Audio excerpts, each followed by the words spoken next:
é hora de mergulhar no próximo painel, que tem o tema desta edição: Tecnologia e processos em benefício da gestão.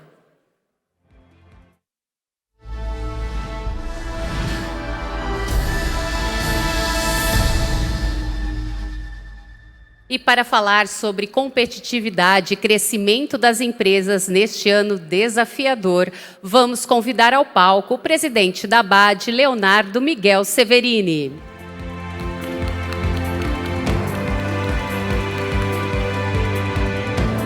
O mediador Alberto Serrentino, da Varese Retail. Marcelo Paiva, vice-presidente de vendas da Mondelez.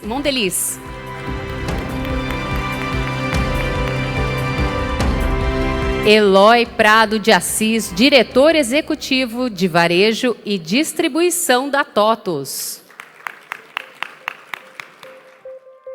E Ana Paula Maniero, gerente de desenvolvimento setorial da GS1 Brasil.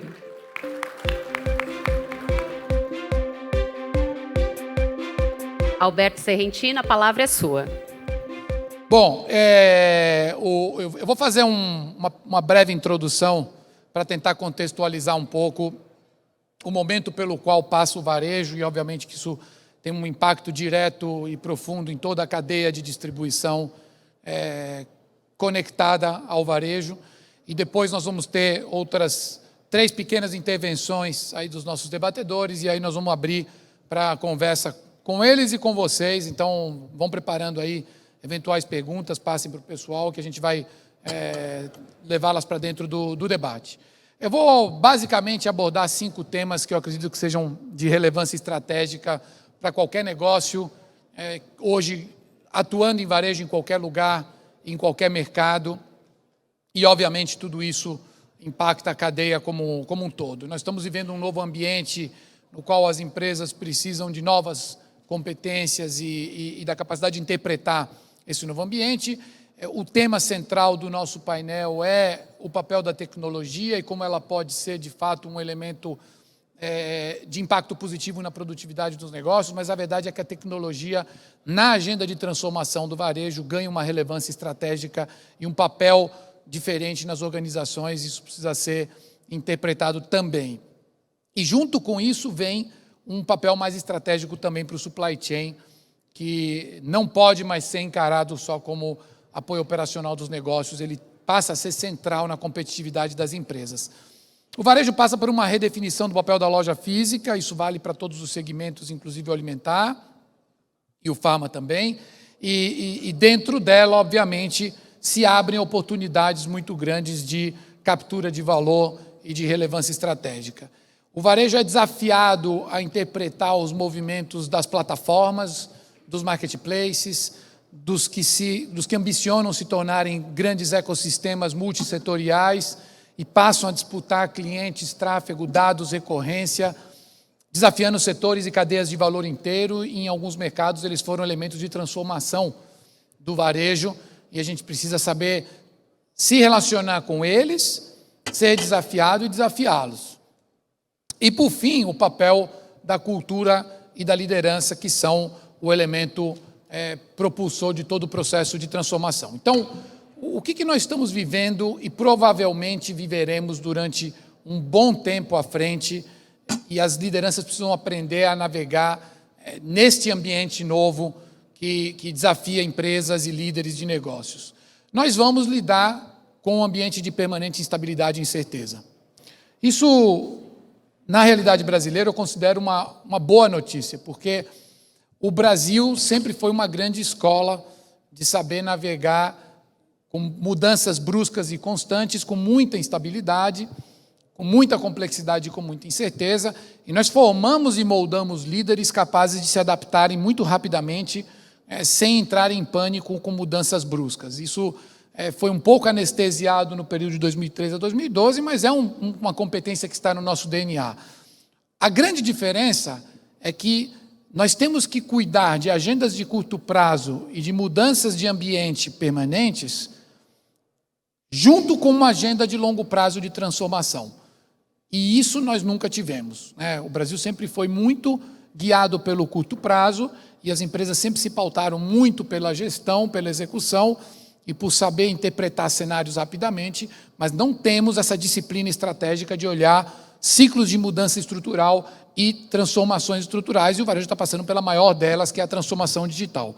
Então, o que desafia e define esse cenário, né? A pandemia, obviamente, foi um elemento que desestruturou e desafiou enormemente o varejo, e ela não está superada, ela está administrada, ela vai continuar gerando surtos de instabilidade e de necessidade de adaptação. Ela trouxe junto dois fenômenos globais que nós não vivíamos há décadas, que um surto inflacionário generalizado e quebras brutais nas cadeias de abastecimento, em várias cadeias de valor. Esse problema parecia em vias de estabilização ao longo deste ano. A guerra da Ucrânia bagunçou tudo de novo, de maneira estrutural, e certamente nós levaremos pelo menos 2 anos para voltar a um cenário de estabilidade. E no caso brasileiro, inflação de 2 dígitos gera uma inércia mais difícil de ser reabsorvida em prazo curto. Então, nós vamos ter que lidar com essas coisas. Nós vamos ter que lidar com novas modalidades de trabalho que não foram ainda estabilizadas e absorvidas. As empresas estão aprendendo e tentando, por tentativa e erro, encontrar o ponto de equilíbrio entre modelos puramente presenciais, modelos das big techs predominantemente remotos e tudo que cabe no meio disso, na tentativa de conciliar atração e engajamento e retenção de talentos com produtividade e engajamento de pessoas. Então, não é uma equação fácil, mais uma vez, desafio para as lideranças, porque não dá para sentar em cima do problema e tem que ser administrado com muito aprendizado contínuo. A pandemia destravou um processo de aceleração digital e de amadurecimento digital dos consumidores, mudou as jornadas e esse aprendizado não retrocede. Então, aquilo que foi absorvido como novas formas de se informar, de comprar, de se relacionar com o varejo, de estabelecer comunicação e de ter um grau de hiperconveniência e personalização que não existia antes, não vai ser abandonado pelos consumidores. Então, é como o Euler estava falando agora há pouco. Nós tivemos uma brutal aceleração digital do nosso negócio e ela não perdeu tração mesmo com o controle da pandemia. Ou seja, o cliente mudou, o varejo mudou e esse aprendizado vai ter que gerar novas dinâmicas de negócio. Nós estamos vivendo, por conta de todo o cenário internacional, pela primeira vez em muitas décadas, um processo que é um neologismo de desglobalização. Por questões geopolíticas, por questões de decisões de negócio, mas principalmente por essa arquitetura de instabilidade geopolítica internacional, muitas empresas estão redefinindo suas estratégias de sourcing e voltando a lógicas de abastecimento próximo e confiável em relação ao abastecimento distante de baixo custo, porque o próprio custo de transporte hoje está impactando enormemente, principalmente toda a cadeia de abastecimento que vem do leste asiático. Então, o barateamento no custo de origem não está sendo compensado, porque o lead time, as rupturas, a instabilidade e a explosão nos custos de transporte devora parte dos benefícios daquilo que se tinha construído ao longo de décadas. E nós estamos vivendo aí um cenário de profunda incerteza e instabilidade geopolítica. Como é que o varejo responde e reage a tudo isso e se adapta a tudo isso? Não há outra maneira a não ser líderes, estruturas, processos, modelos de gestão, modelos de negócio muito mais flexíveis e adaptáveis.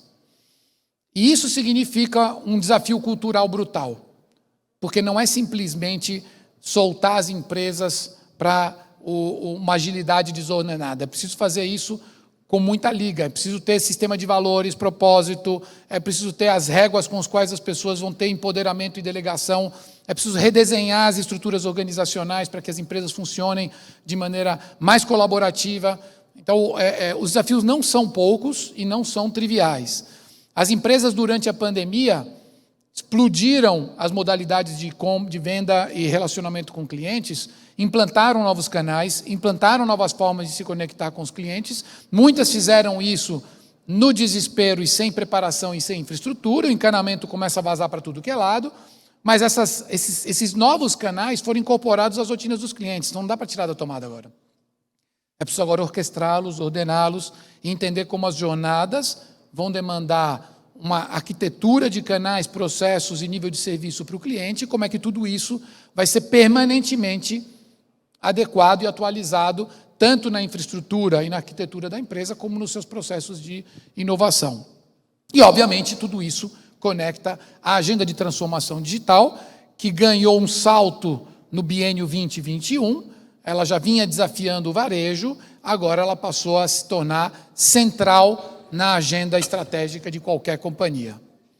Eu gosto de pegar alguns exemplos que trazem isso para a nossa realidade. É muito comum, quando a gente fala da complexidade e da diversidade do mercado brasileiro, e ela é verdadeira, né? Nós temos regionalismo, nós temos 5.570 municípios com uma diversidade gigantesca de desafios e de hábitos, de estilos de vida.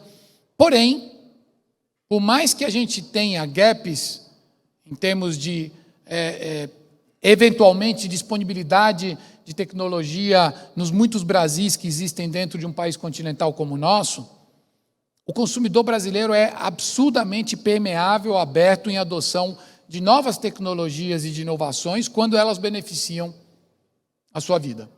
Nós vimos isso com a telefonia móvel no Brasil, nós vimos isso com as redes sociais no Brasil. O Brasil tem 120 milhões de contas ativas de WhatsApp. O Brasil tem o maior tempo médio dispendido no WhatsApp no mundo. O Pix viveu um fenômeno de penetração no Brasil mais rápido do que as carteiras digitais tiveram na China.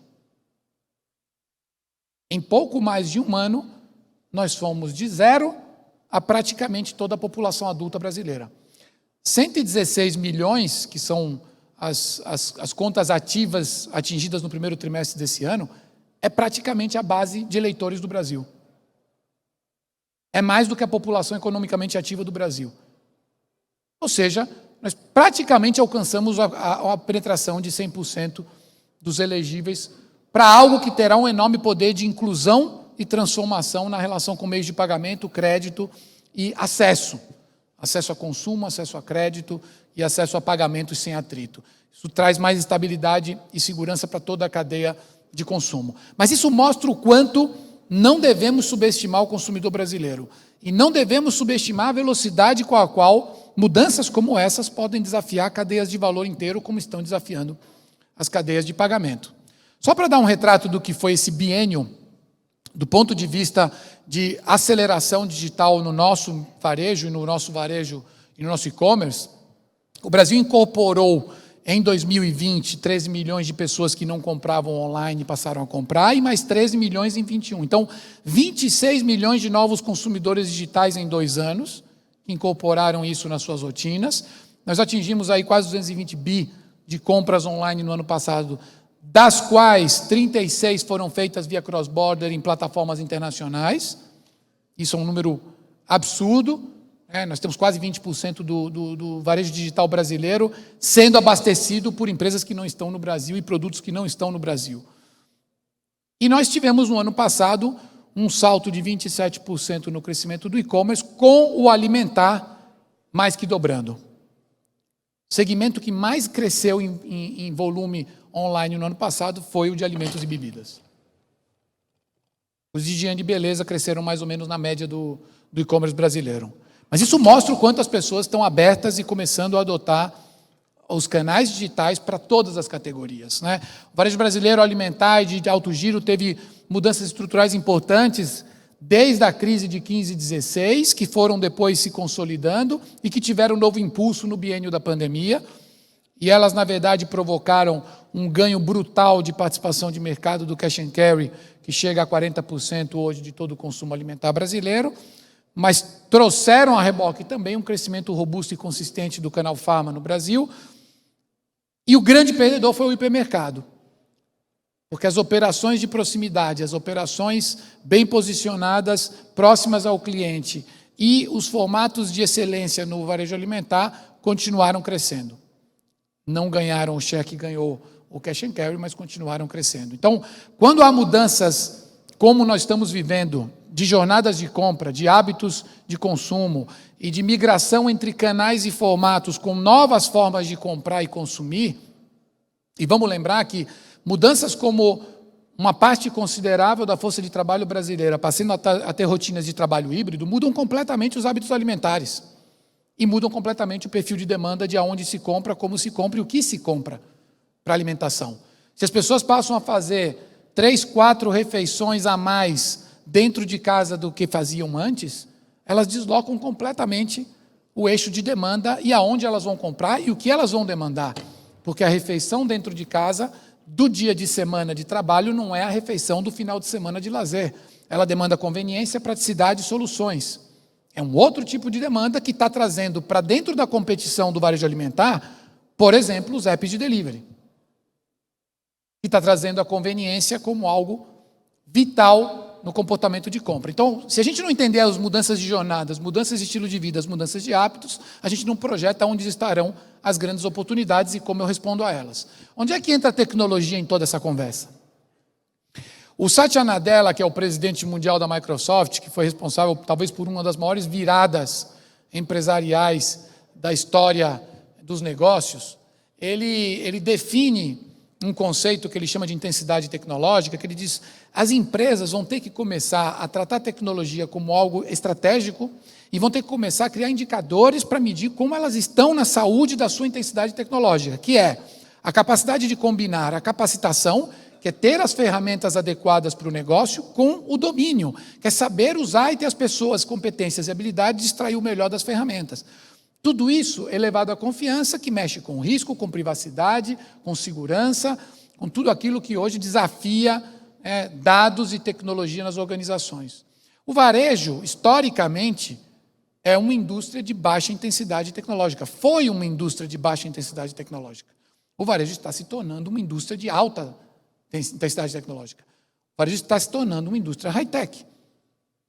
Então, aquele papel da tecnologia reativo, operacional, funcional, isolado dos processos de negócio, que se tornava um grande gestor de filas, administrando demandas e prioridades e deixando todo mundo o tempo inteiro insatisfeito, morreu.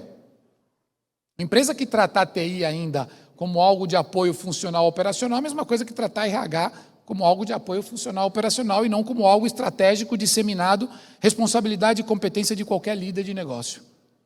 É isso que nós vamos ter que redefinir nas organizações. Nós vamos ter que entender intensidade tecnológica como competência organizacional e fazer com que todos os líderes de negócio sejam responsáveis por discutir, por decidir, por priorizar e por saber utilizar recursos e tecnologias embarcados nos processos de negócio e nas discussões dos problemas dos clientes. Isso tem que levar a uma desconstrução das arquiteturas e das estruturas de tecnologia, para fazer com que tanto os profissionais como as ferramentas sejam descentralizados e sejam orientados aos muitos problemas e desafios de negócios e microprocessos e microserviços que vão endereçar problemas práticos todos os dias e que vão fazer com que profissionais de negócios, junto com profissionais de tecnologia, discutam e experimentem soluções aos problemas dos clientes. Então, para isso acontecer e funcionar, é preciso implodir a arquitetura. O que é implodir a arquitetura? Nós vamos ter que nos livrar dos legados. Isso dói muito. Mas se a gente não trocar o encanamento, não adianta ficar investindo na pintura e no acabamento, porque vai vazar água. Então, o que é desconstruir a arquitetura? Significa componentizar os sistemas. Ao invés de eu ter grandes chassis que fazem muitas coisas e que amarram a empresa e tornam a empresa lenta, pesada, reativa e complexa, você desconstrói e vai trabalhando em microserviços em nuvem que vão conseguir gerar muitas experimentações e atualizações todos os dias que vão tornar a arquitetura algo orgânico, dinâmico e disseminado, trabalhando junto com as áreas de negócios. Isso é muito complexo, mas se não for feito e não for feito de maneira persistente, com muita determinação e vindo de cima para baixo, vai travar as empresas. E é o que aconteceu na pandemia. Muitas empresas deram tiros curtos de aceleração digital, abre canal, abre modalidade, espeta para tudo que é lado, o cliente quer comprar de um jeito diferente, eu tenho que estar onde o cliente está. E aí, voo de galinha, emperra, trava, aí começam os problemas. Aí você não tem dados, aí você tem tudo desintegrado, aí você não enxerga o cliente num lugar só, não enxerga os produtos num lugar só, não tem camadas que integram as bases de dados e os cadastros, e tudo isso não torna o processo de transformação algo estrutural. Cadastro sempre foi algo operacional delegado ao estagiário da empresa. Cadastro é uma das coisas mais estratégicas e vitais para que o processo de aceleração digital funcione. Tanto o cadastro de cliente como o cadastro de produto. Entrando diretamente no tópico do nosso tema, quase tudo que o varejo, e não só o varejo, mas as empresas ligadas a consumo e varejo fazem de central no seu negócio, vai poder ser parcialmente ou totalmente automatizado ou feito com muito mais inteligência. Quase tudo. Definir localização de loja, definir tamanho de loja, definir sortimento, definir estoque, definir abastecimento e reposição, definir precificação, se relacionar com clientes. Tudo isso pode ser empoderado por inteligência artificial, no mínimo ser muito mais eficiente e assertivo, e em muitos casos ser muito mais assertivo do que decisões humanas com informações parciais. Mas se eu não tiver dados estruturados, confiáveis, atualizados, unificados, eu não consigo começar a trabalhar mudanças em processos e não consigo embarcar a inteligência em cima disso. Conteúdo passa a ser algo crítico. Conteúdo não é marketing, tá, gente? Conteúdo vai desde como eu subo produto rápido até como é que eu unifico fichas técnicas de produto, como é que eu unifico na cadeia. Eu vou dar um exemplo para você. Todo mundo aqui deve ser cliente do Mercado Livre. Entre no Mercado Livre, nos produtos de cauda longa, aqueles produtinhos, sabe, porcaria chinesa. Porcaria chinesa que tem seller vendendo, que é desde o cara que faz isso na pessoa física, o MEI, até empresas que importam, até sellers que eventualmente não estão nem no Brasil. Façam uma busca de um produto e comparem sellers que... Desce lá, tem seller que faz 100 pedidos por mês. A ficha técnica é sempre a mesma, a base cadastral é sempre a mesma, o banco de imagens é sempre o mesmo, a integridade daquilo que o cliente vê é sempre a mesma. Isso é gestão de conteúdo. Se a gente não tratar isso como algo sério e de fato estratégico, a gente vai começar a ter uma dissonância muito grande em como a gente se leva produto e informação confiável aos clientes. Orquestração. Aí eu faço ponte entre tecnologia e logística como elementos estratégicos nas organizações. Nós diversificamos as modalidades de venda e relacionamento com o cliente. Então, o cliente pode comprar e pegar na loja, o cliente pode comprar e o estoque sair da loja. Eu espetei todos os apps de delivery no meu negócio. Eu tenho hoje 5, 6 formas de processar pedidos que os clientes fazem, compras que eles querem fazer. Cada pedido desse é uma decisão de negócio de múltiplas variáveis. De onde eu tiro o estoque, como eu faço esse pedido chegar mais rápido ao cliente e como eu faço isso a um custo que não quebre o meu negócio. É humanamente impossível fazer isso na mão ou no Excel. Não dá, gente. Não dá. Tem que ter orquestração logística. Orquestração logística significa que WMS tem que estar integrado ao OMS, que tem que estar integrado a TMS, porque cada pedido é uma decisão de onde sai o estoque, como eu processo, quem vai entregar e em quanto tempo isso vai chegar. E se eu começo a ter vendas digitais que para muitos casos já estão representando 2 dígitos de vendas, e mais do que isso, jornadas de compras digitais que terminam na loja e já começam a ter um peso relevante, isso começa a ficar um problema grande. Obviamente que se eu olhar só o nível de serviço do cliente, eu quebro, se eu olhar só o custo de servir, eu perco o cliente. Então, o permanente equilíbrio disso está muito relacionado à competição. Vocês sabem que apps de delivery estão fazendo não mais experimentações, mas já estão em rollout de dark stores para fazer microconveniência de sortimento de proximidade com entrega em 15 minutos nos grandes centros urbanos do Brasil e nem tão grandes assim. Isso vai competir. Isso vai competir.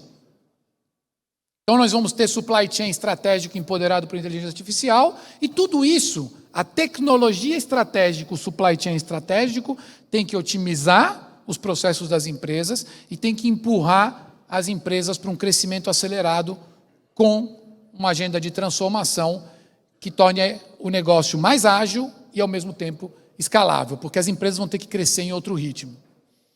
Nós temos uma cortina se abrindo no Brasil que torna esse processo de instabilidade e incerteza, eu vou dar uma passeada na frente de vocês aqui para falar um pouco para o lado de cá, que vai trazer muitas oportunidades, mas muitas mudanças e muito mais instabilidade do que já estamos vivendo nos últimos 2 anos por conta da pandemia.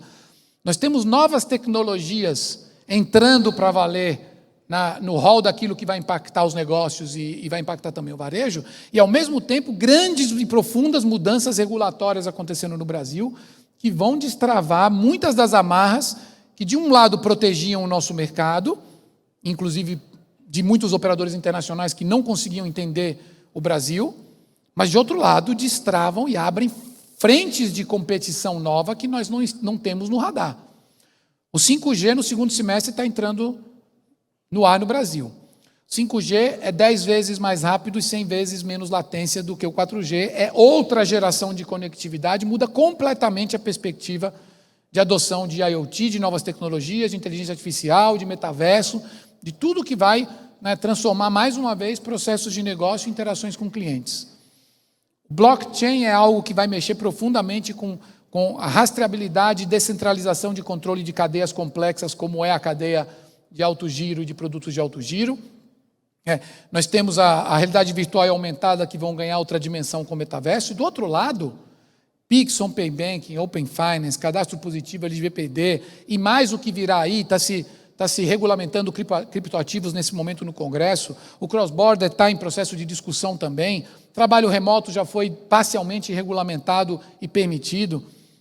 Para o mercado farma, telemedicina, receituário eletrônico foram transformadores, além da liberação de serviços e prestação de serviços, que vão transformar a farmácia num hub de saúde.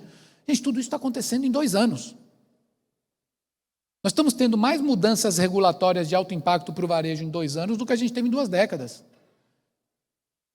E o Brasil, que continua sendo um país complexo, burocrático e árduo para se fazer negócio, está ficando menos árduo e muito mais liberal. Isso vai abrir espaço para quê? Para novos entrantes. Ou vocês têm dúvidas que esse ambiente de desregulamentação impulsiona fintechs, impulsiona startups, impulsiona plataformas, impulsiona marketplaces, impulsiona novas empresas querendo entrar em cadeias de alto valor e de alto volume de consumo, como alimentar e farma no Brasil. Quando a gente olha o Walmart na competição com a Amazon, a grande aposta dele é transformar os muitos ativos físicos das lojas físicas, a capilaridade e proximidade com o cliente, na sua grande alavanca competitiva. Já não olham mais as lojas como lojas, mas como hubs. 90% da população americana vive a 10 milhas de uma loja do Walmart, mas, mais importante, da base de lojas americanas deles, 70% já são lojas hub, que permitem a 80% da população americana receber uma compra no mesmo dia e a 70% numa janela de 2 horas. Isso é transformar e enxergar o negócio numa perspectiva que vai além de um negócio de puro varejo. E se nós olharmos o que os grandes ecossistemas, plataformas, marketplaces estão fazendo e investindo no Brasil, se vocês olharem as linhas de CAPEX dessas empresas, está indo tudo para tecnologia e logística. Eles estão se preparando para ter um nível de cobertura, capilaridade, presença territorial que vai fazer com que eles cheguem aonde está chegando o Mercado Livre hoje. 90% das vendas do Mercado Livre, que foram de 68 bi no ano passado no Brasil, são entregues pelo Mercado Envios, 90% dessas entregas em até 2 dias em qualquer lugar do Brasil. É nessa régua que a gente tem que olhar a nossa competição, porque eles estão entrando no alimentar. Estão entrando em higiene e beleza. Se desregulamentar a venda de medicamentos, vocês vão entrar em medicamentos também. E aí, como é que eu reinterpreto a minha loja e o papel que ela pode ter nessa relação toda? Eu tenho que deixar de olhar uma loja centrada em produto para transformar a loja em algo centrado em cliente, em dados. Aí ela ganha relevância. Loja captura cliente a custo sustentável, loja engaja cliente, loja é hub de serviço, loja é hub de experiência, loja é hub logístico. Tudo isso com novos indicadores. Não posso continuar olhando a loja só pela contribuição direta daquilo que ela vende. Eu tenho que olhar ela pelo valor adicionado a um negócio que tem que captar, manter, ativar, engajar bases de clientes. O que define o futuro e o sucesso dos negócios não é ter mais ou menos lojas produtivas, mais ou menos produtos produtivos. É ter mais ou menos clientes lucrativos. O sucesso dos negócios no futuro, e isso vale do varejo para trás em toda a cadeia, é dominar cliente. Não adianta só excelência no fluxo de produto. Eu tenho que dominar clientes, eu tenho que dominar dados de clientes, eu tenho que compartilhar dados de clientes e eu tenho que entender jornada de cliente. Senão morre todo mundo abraçado. Porque os ecossistemas vão desafiar isso. O varejo chinês foi transformado em menos de 5 anos e não foi transformado pelas empresas do setor. Foi transformado pelos ecossistemas. Por empresas como a Alibaba, que nasceram de negócios distintos, mas que passaram a escalar o seu negócio, dominando base de clientes, dados e a capacidade de implantar qualquer coisa e depois comprar todas as empresas que agregavam valor. A maior rede de supermercado da China foi comprada por eles, a maior rede de loja de departamento foi comprada por eles, implantaram várias operações de varejo, inclusive de supermercados e farma. Depois que você domina o cliente, você entra em qualquer negócio. É isso que o Mercado Livre está tentando fazer. Eles não são só o maior marketplace da América Latina, são a maior fintech da América Latina. São a maior base de carteira digital do Brasil. Serão, em breve, uma das maiores empresas de mídia digital do Brasil, como a Amazon é nos Estados Unidos. Essa é a agenda do Magalu. Não é à toa que eles compraram o Equifome. Estão tentando entrar no segmento. Eles têm a camada de negócios para o consumidor final e têm a camada de negócios para os sellers, para empoderar os sellers a vender para esses clientes. Nós estamos vivendo e vamos viver um enorme congestionamento de marketplaces no Brasil. Os horizontais multicategoria generalistas, os verticais especializados, os super apps, os apps de delivery, todo mundo brigando por cliente, tráfego, dados e recorrência. E, obviamente, não vai ter espaço para todos eles, né? Nós viveremos processos de consolidação de tudo isso. Como é que a liderança lida com essas agendas? Então, o líder hoje de um negócio de varejo, mas não só de varejo, de um negócio de distribuição, ele tem que ser o principal promotor do propósito, que é o que vai criar a base para a cultura, tem que proteger o legado da cultura, mas desafiar a sua evolução, porque sem novos elementos ela não vai ser suficiente para suportar os desafios dos negócios, tem que ser o principal agente da transformação, ela não acontece de baixo para cima, ela só acontece de cima para baixo. Tem que desafiar os indicadores, porque nós temos que começar a medir e colocar cliente no centro dos processos, e hoje não se faz isso. Os negócios de varejo e de distribuição não são obcecados por consumidores e clientes, são obcecados por produtos. A agenda de ESG também explodiu durante a pandemia e ela vai ser muito cobrada daqui para frente, e é uma agenda de alta liderança. O próprio modelo de negócio precisa ser desafiado antes que alguém de fora do setor faça. E tudo isso sem perder a disciplina estratégica operacional e sem perder o foco da execução e geração de resultados, porque é daí que vai vir o combustível para a transformação. Então, não é o líder puro executor de curto prazo que foca no negócio, na produtividade, entrega o resultado imediato e dane-se o futuro, mas também não é o líder que vira as costas para o negócio, porque esses negócios dependem de muita microgestão, porque tem muita gente, muito processo complexo, só que ele tem que conseguir dividir a energia entre o que a empresa foca em curto prazo e execução, o que a empresa foca em longo prazo e transformação. Onde é que está esse super-homem? Em lugar nenhum. Ele não existe. É por isso que os modelos de gestão das empresas vão ter que mudar. Aquele líder centralizador, autocrático, que tem todas as respostas para todos os problemas, que tem todas as decisões na sua mão e que emperra a empresa no seu processo de mudança, não vai funcionar mais. Então tem que delegar, tem que descentralizar, tem que mesclar competências e ter equipes multidisciplinares, tem que soltar as pessoas para cometerem mais erros, tem que permitir que a empresa experimente muito mais, sem o qual ela não vai mudar. Não é em movimentos incrementais que a gente faz a transformação. É em se desafiar a buscar mudanças estruturais. Essa agenda não é uma agenda simples, mas é uma agenda riquíssima.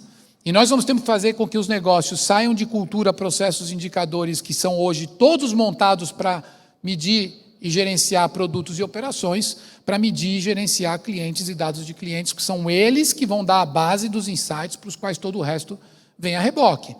Então nós temos que continuar olhando os indicadores que medem a saúde atual do negócio, mas temos que começar a medir os indicadores que vão dar a saúde futura do negócio. Eu posso estar excepcionalmente bem nos indicadores da esquerda, se os da direita não estiverem bom, o negócio vai em decadência. A gente pergunta para qualquer varejista raiz quanto ele vendeu ontem, essa semana, esse mês, esse ano, em relação ao ano passado, ao retrasado, ao pré-pandemia, quanto vendeu para o funcionário, para o metro quadrado, está tudo na cabeça. Agora, pergunta quantos clientes você ganhou hoje, ontem, essa semana, esse mês, esse ano, e quantos você perdeu. Pergunta quantos dos seus clientes estão comprando mais e quantos estão comprando menos. Pergunta quantos estão vindo mais e quantos estão vindo menos. Ninguém tem nada dessas respostas. As pessoas sabem quantas pessoas entram nas lojas, mas não quem. Vai ter que mudar. Nós vamos ter que se preocupar muito menos com quem vende, muito mais com quem compra. O Mercado Livre tem 6 princípios fundamentais que regem a cultura da empresa desde que ela foi fundada. Eu sou particularmente entusiasta desse daqui, que eles falam que eu sou uma empresa em beta contínua. O beta, gente, vem do mundo da tecnologia e define um produto que está em experimentação, em teste. Ele não está pronto. Ele está em teste para ser aperfeiçoado e depois ser lançado. As versões beta são as versões ainda pré-lançamento dos produtos. Uma empresa inteira que se define em beta é uma empresa que aceita a imperfeição em tudo que faz. E que aceita que tudo que ela está fazendo está em experimentação, está em teste e não está pronto. Isso é uma mensagem muito poderosa como elemento de cultura para empresas que querem andar mais rápido. A Amazon é uma empresa obcecada por clientes, obcecada por dados, e que se desafia o tempo inteiro a perseguir mudanças.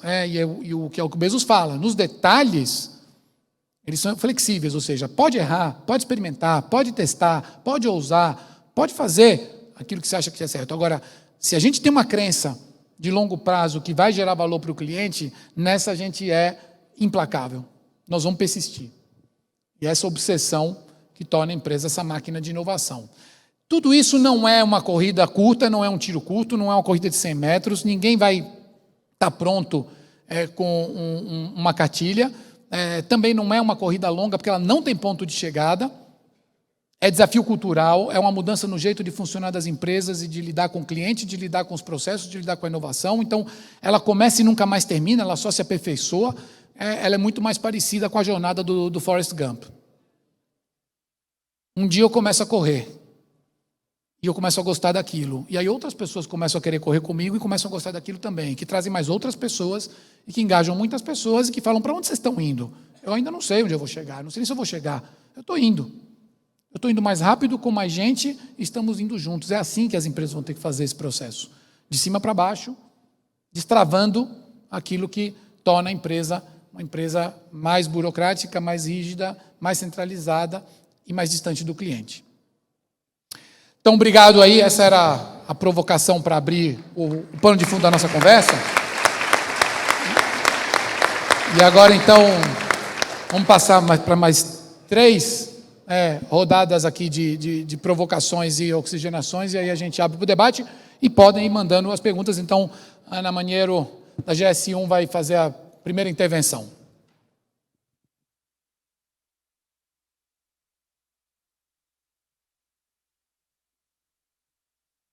Bom dia a todos. Em nome da GS1, eu agradeço a Abad, ao Léo pelo convite.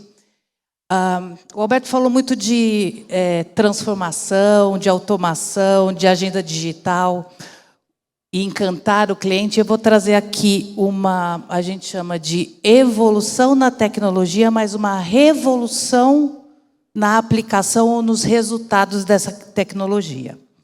Então, eu vou falar um pouco sobre o velho código de barras, que hoje a gente está falando que ele vai mudar para um código que é o código bidimensional. Então, o código de barras que a gente conhece hoje, que é aquele que todos da cadeia de suprimentos leem, é um código que nasceu em 1971, criado pela GS1, há 50 anos atrás. E de lá para cá, como entidade padronizadora, a GS1 continuou a renovar essa tecnologia. Então, a gente falou de radiofrequência, a gente falou do Data Matrix, a gente criou o padrão de QR Code para ser lido na cadeia de suprimentos. Então, a tecnologia padronizada a ser utilizada por todos na cadeia existem. Mas, de fato, o que a gente viu e o que acontece é que essa embalagem da Coca-Cola tem 5 tipos de codificações.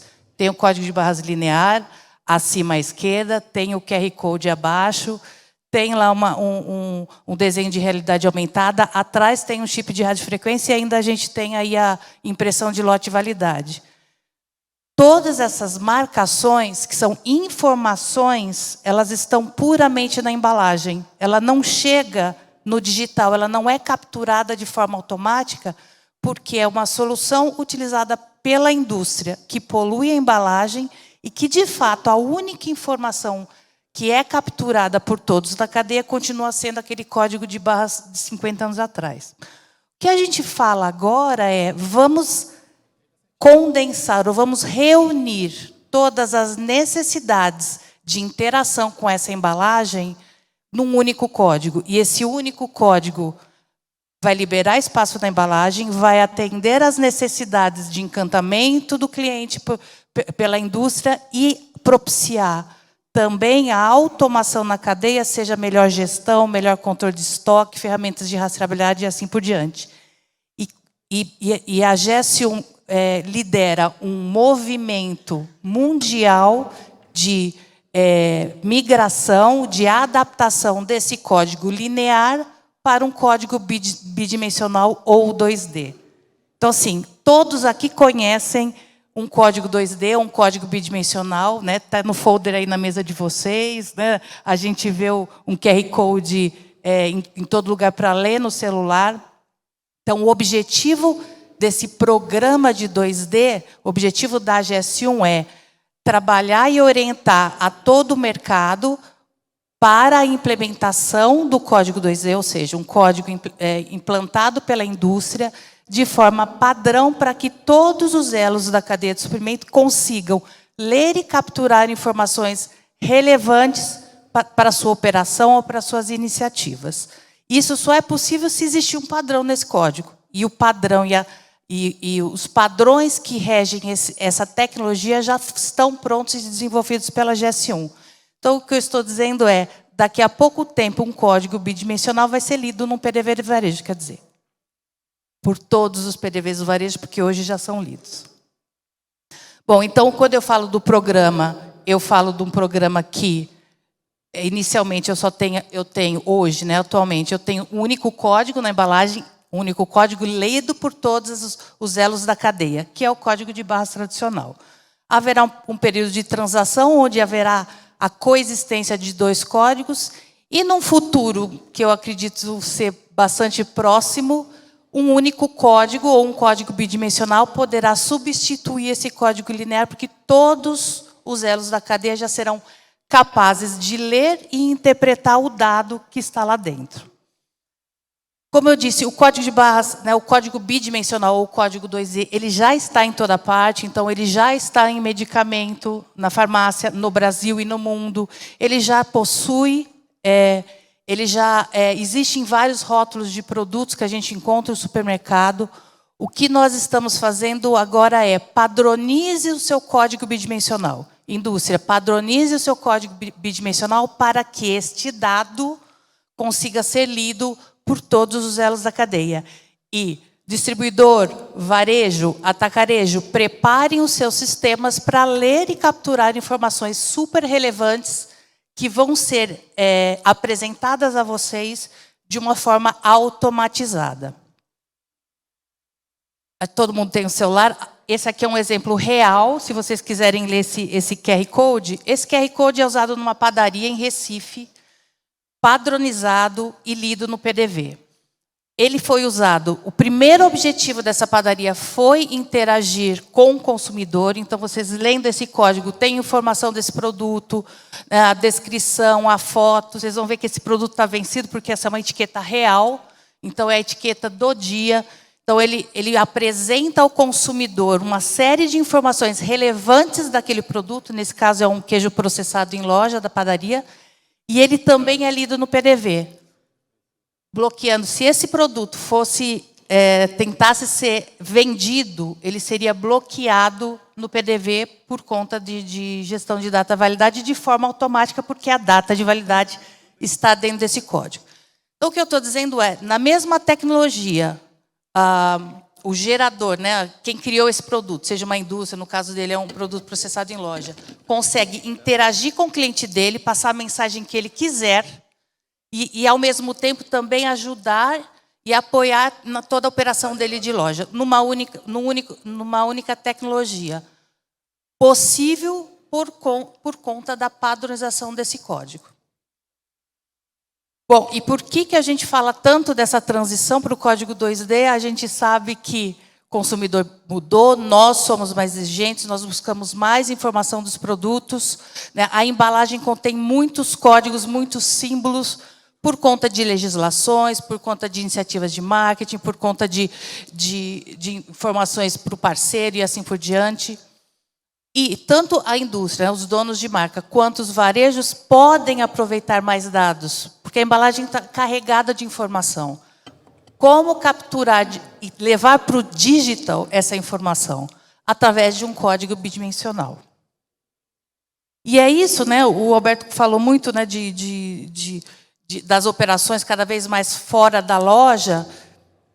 O 2D ele propicia que esse PDV se torne inteligente, né? E ele saia daquele ambiente físico da loja e possa apoiar qualquer operação, né? Seja compra online e receba na loja, né? Compre na loja e receba em casa, né? O produto entregue em casa, ou o PDV, ou o faturamento feito em casa. Então, ler essa informação e jogar numa operação de venda, seja o lote do produto para fazer uma melhor gestão de rastreabilidade, seja a validade desse produto para poder garantir o produto mais fresco para o cliente, esta tecnologia propicia, não é nem propiciar, propicia porque ela já está disponível. Oportunidades com a implementação do 2D, como eu disse, é uma revolução de oportunidades. Então, a gente tem grandes grupos, né? A gente está falando desde eficiência operacional, como gerenciamento de estoque, prevenção de perdas, assegurar frescor, melhor controle e implementação da rastreabilidade, segurança, inclusive prevenção de venda de produtos vencidos, ações de sustentabilidade, né? De economia circular, o próprio engajamento do consumidor, porque tem oportunidades e dá oportunidades à indústria para engajar aquele consumidor, a marca, garantir que informações corretas, verdadeiras e a mensagem que a indústria quer passar ao consumidor chegue de forma rápida e direta àquele consumidor. E um conceito muito interessante, que é o conceito de embalagem estendida. Cada vez mais, seja pelo consumidor ou seja pelos legisladores, a necessidade de informações adicionais àquele produto. Se eu tenho um código que leva a uma página adicional ou uma página que estenda aquela embalagem, pode atender de forma muito direta a esse tipo de necessidade. Quem está fazendo? Uma série de empresas, então não é uma coisa nova que eu estou trazendo para você, a gente fala dessa migração há mais de 3 anos. No mundo, aqui são alguns exemplos da Alemanha, da Austrália, da Bélgica, da Tailândia, da Suíça. Então, Metro na Alemanha, Woolworth na Austrália. Na Bélgica, a gente tem 3 supermercados, Colruyt, Makro e Carrefour. 100% das lojas da 7-Eleven lendo o código bidimensional na Tailândia. A Coop na Suíça, entre outros, já usam e leem o código 2D no PDV. Né? Aqui são os exemplos do que eles já estão lendo. No Brasil, a gente já tem uma série de indústrias, então esses são alguns exemplos de indústrias que já têm na embalagem um código que o varejo pode ler no PDV. Então, são exemplos que, se o PDV já estiver preparado tecnicamente, pronto para a leitura de um código 2D, essas empresas já possuem seus produtos com esse código. Eu vou, de novo, né, eu vou dar um outro exemplo, para vocês conseguirem ler. Esse código, ele contém código da fruta, lote e validade, que hoje já poderia ser capturado por mais ou menos 1.200 produtores que têm um sistema de rastreabilidade. Eles implantaram esse sistema para garantir ou levar para o cliente final deles informação da rastreabilidade daquele produto. Mas a informação já está lá, né? Quer dizer, ele usou para interagir com o cliente final deles, mostrando toda a rastreabilidade daquele produto, né? Ligado à sustentabilidade, ligado à melhor experiência do consumidor final. Mas o dado já está lá, então só foi adaptar esse código para se ler no PDV. Quer dizer, também lá dentro tem o lote, também lá dentro tem a validade e a própria código do produto. Então, esses são casos reais, e eu estou falando de 1.200 produtores no Brasil que já implementaram esses códigos.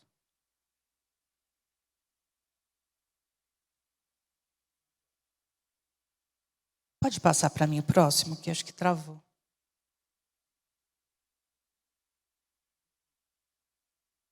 Beleza.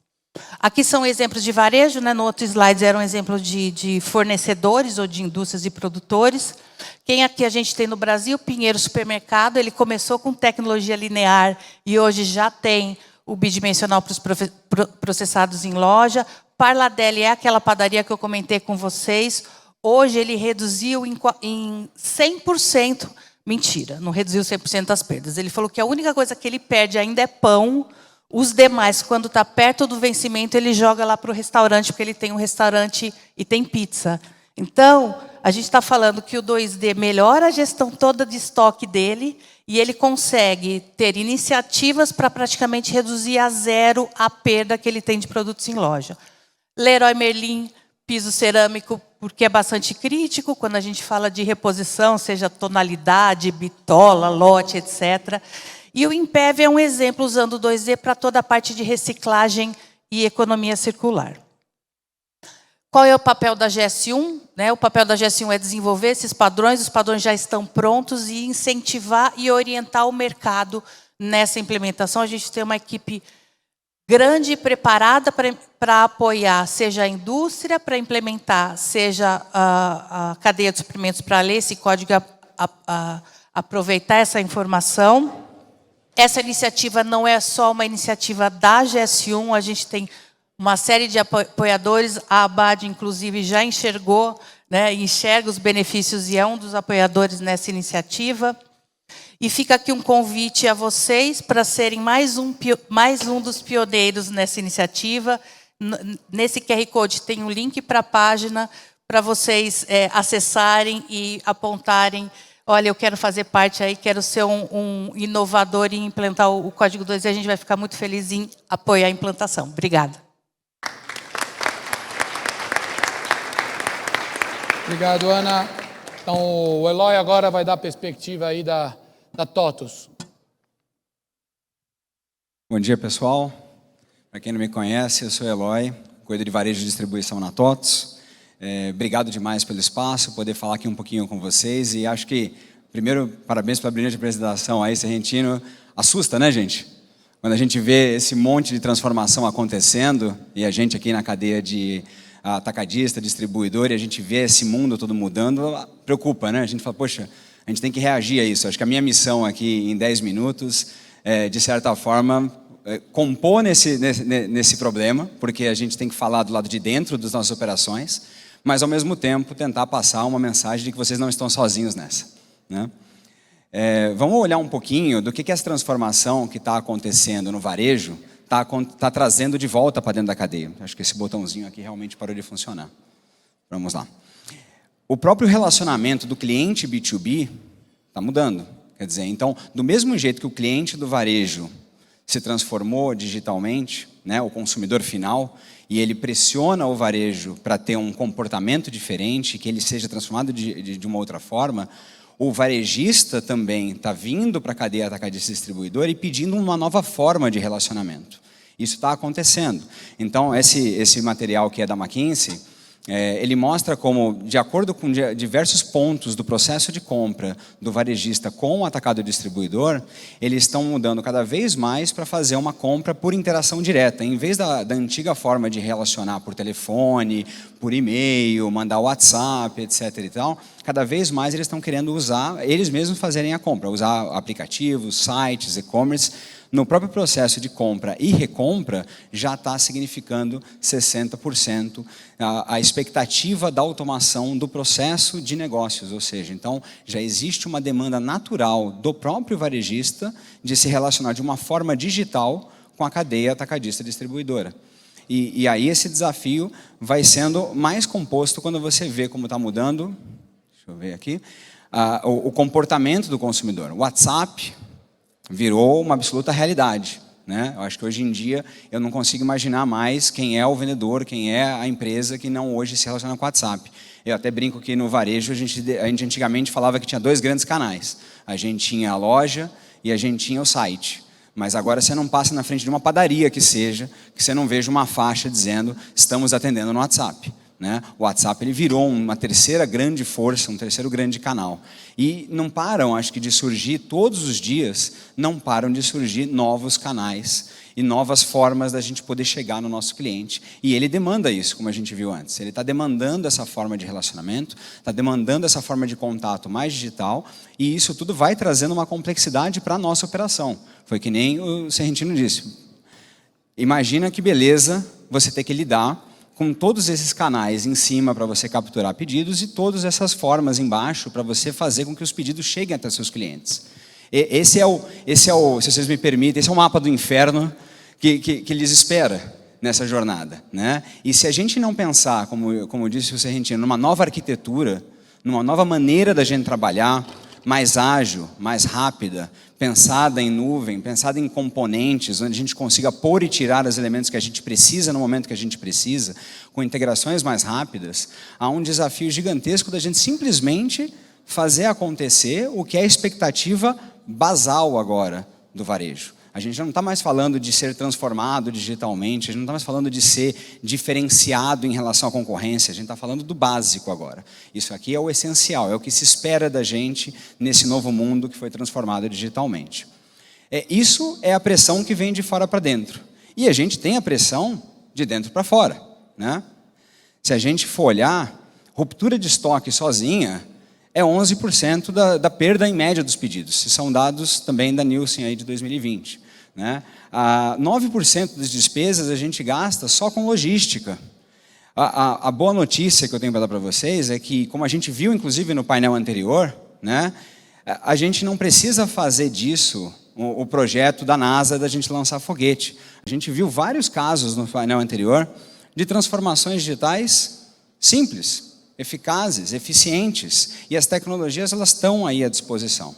Eu acho que quando a gente fala de um painel de tecnologia e processos, acho que o meu papel como provedor de tecnologia, e a tecnologia em si, ela já está hoje num nível de maturidade, onde a gente está trazendo soluções que simplesmente tem que funcionar. Né? Então, algoritmos de compras mais eficientes, para deixar você com menos sobra e com menos ruptura.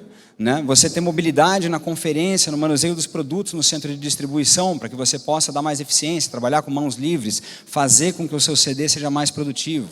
Você planejar melhor a otimização do espaço, ser capaz de lidar de formas diferentes com o espaço do seu centro de distribuição.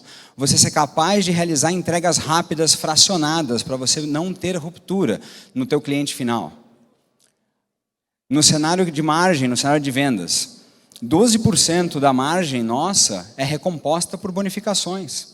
Né? Então, não gerenciar isso adequadamente, a gente não controlar isso adequadamente, e, de novo, né, a gente faz muita coisa, às vezes, manual. A gente faz muita coisa, às vezes, fora do sistema. Quanto que isso não traz de perda real para a gente? Né? E fora o custo com meio de recebimento, 85% do faturamento de uma cadeia atacadista distribuidora é feita através de cobrança bancária, que é um meio caro de a gente fazer. Mas, de novo, a tecnologia está vindo aí ao resgate com várias soluções simples, componentizadas, que a gente vai adicionando gradativamente num ecossistema, numa arquitetura flexível, para a gente poder ser rápido em reagir a esse cenário transformador. O controle e flexibilidade nas ações e bonificações com indústrias totalmente digitalizado, gerenciamento centralizado dos diversos canais de vendas. Como é que você vai colocar rapidamente, gerenciar de uma forma adequada tantos canais de vendas que vão aparecendo? Novos marketplaces todo dia, novas formas de você fazer o teu relacionamento com o teu cliente final funcionar. Como é que você vai gerenciar? Como o Serrentino disse, é inviável você gerenciar essa complexidade sem alguém para orquestrar isso por trás. Mas a tecnologia para isso já está aí, né? Incluir novos canais e novos marketplaces sem fricção. Vai surgir mais um, vai surgir mais outro, vai surgir mais outro, e não pode ser um projeto de um ano a gente incluir um novo marketplace integrado com a nossa solução, né? E receber, né? O custo é importante, a margem nossa é importante. Então, não só controlar as bonificações, mas ao mesmo tempo a gente receber com baixo custo. A gente falou do Pix, e quanto que o Pix efetivamente é uma nova mudança que traz redução de custo. Então, a gente tem que poder receber com menor custo, com mais agilidade. O Pix e outros meios de pagamento digital que estão surgindo por aí, eles têm que ser parte integral da forma como a gente trabalha recebimentos e pagamentos dentro da cadeia dos nossos sistemas.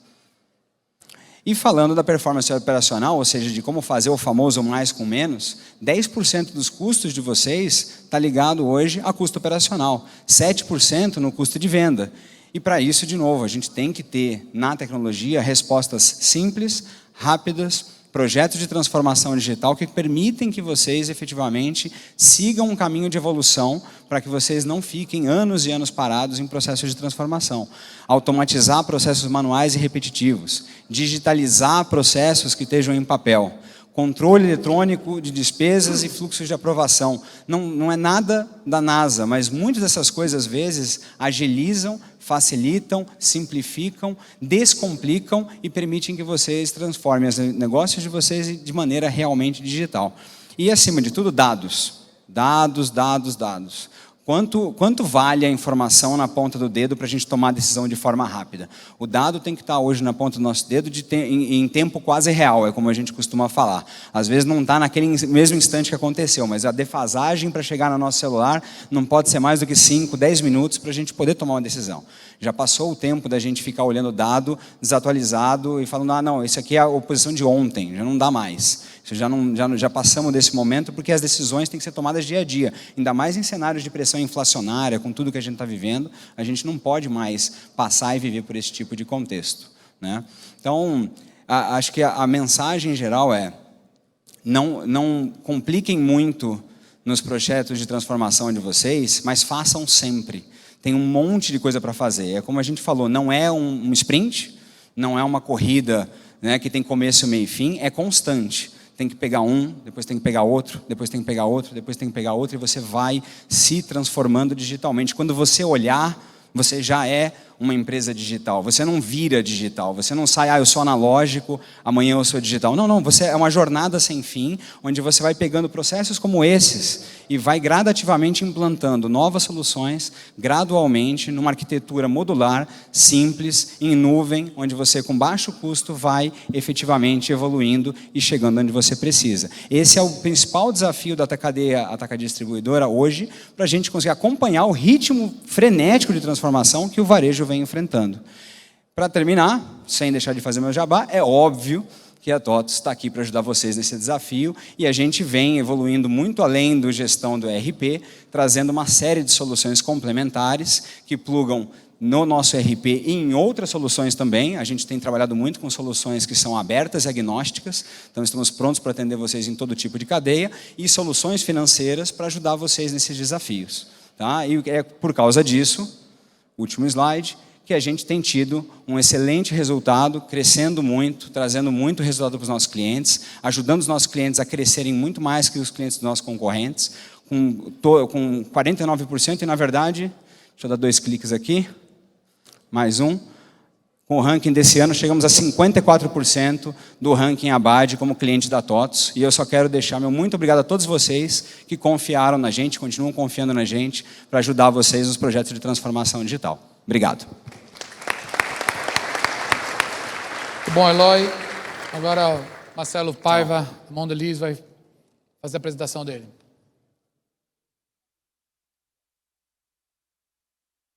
Bom dia a todos e a todas. Prazer estar aqui. Em primeiro lugar, um agradecimento especial à presidência e à diretoria da Abad, aqui representado pelo Leonardo Severini. E o que eu vou falar aqui um pouco hoje a vocês, nesses próximos 10 minutos, para a gente não se alongar e ter tempo de ter aqui as perguntas e colocações, é para que a gente possa dar um pouco de contexto de como nós estamos vendo toda a tecnologia e os processos em benefício da gestão. Então, eu não tenho a pretensão de falar sobre muitas das ferramentas que hoje pela manhã, já no painel de digitalização foi falada, mas sim demonstrar como é que nós estamos vendo essas ferramentas dentro do processo de venda e gestão que coloca no nosso centro o pequeno varejo, que para o nosso negócio é tão importante. Bom, dentro desse contexto, acho que o primeiro ponto importantíssimo a reforçar, nós na Modelista trabalhamos em categorias de snacks, tudo que é consumido entre refeições, chocolates, gomas de mascar, biscoitos, também um portfólio de bebidas super importante. E essas são categorias que a gente fala que são expansíveis, ou seja, quanto mais tenho disponibilidade, mais ocasiões eu posso preencher. Seja um biscoito à tarde, seja um chocolate numa ocasião logo depois do jantar. E isso oferece mais oportunidades em termos de produto, formato, e por isso, obviamente, a nossa estratégia é uma estratégia de crescimento acelerado. Por que eu estou falando isso? Porque toda a nossa estratégia de tecnologia e de processos, ela está a serviço do crescimento. E esse crescimento, ele vem através da nossa execução no ponto de venda, em especial o médio e pequeno varejo, que para nós é muito importante, temos tanto em tamanho de negócio, como a potencial futuro. E sabendo que o nosso porquê é o crescimento e a expansão dos negócios com vocês e com o pequeno varejo, a nossa estratégia tem 4 pilares muito importantes. A primeira é a distribuição, que acho que seria uma heresia eu descrever o que é para os senhores e senhoras. É importantíssimo porque disponibilidade, ao alcance do consumidor para o nosso tipo de produto é fundamental. O segundo ponto importante é o que a gente chama de loja perfeita, ou execução adequada do mix, da precificação, da visibilidade. E aqui o Alberto mostrou, existe uma transformação no varejo acontecendo muito grande. Então, entender qual que é o papel daquele ponto de venda e reconhecer isso na hora de executar é fundamental. Terceiro ponto importante é sobre o que a gente chama de gestão da receita. Crescer é importante, a qualidade do crescimento mais ainda, em especial nos tempos que nós estamos vivendo. Então, isso não só para a indústria, para o canal de distribuição e para o pequeno varejo, eu vou falar um pouco mais sobre isso. E por último, serviço ao cliente. A gente só consegue, juntos, chegar no pequeno varejo, influenciar para que a gente cresça os nossos negócios, se a gente prestar um bom serviço. E aqui eu vou plagiar o que já foi falado. A gente faz produto, mas para crescer de maneira sustentável, a gente precisa criar valor através de serviço. A gente tem, dentro desse contexto, para conseguir refletir esses 4 pilares estratégicos em milhares de pontos de vendas, que a gente já chega hoje e tem potencial de chegar no futuro, a gente tem mudado a nossa maneira, nosso modo, o modelo que a gente chama de operação. Vocês veem que no lado esquerdo tem um pouco da trajetória. A gente, há anos atrás, ainda se encontrava no modelo muito de transação entre nós e os nossos distribuidores e os nossos parceiros atacadistas. E isso estava nos distanciando muito da nossa capacidade de executar e executar bem do ponto de venda. A gente fez uma mudança nos últimos 2 anos, onde a gente chama, que a gente fala, um modelo de sellout. Acho que hoje já é comum um termo entre indústria, canal de distribuição e varejo, onde a gente começou a puxar essas alavancas juntos, e isso começou a dar um resultado muito significativo. São 2 anos de crescimento em volume e em valor, graças à nossa parceria.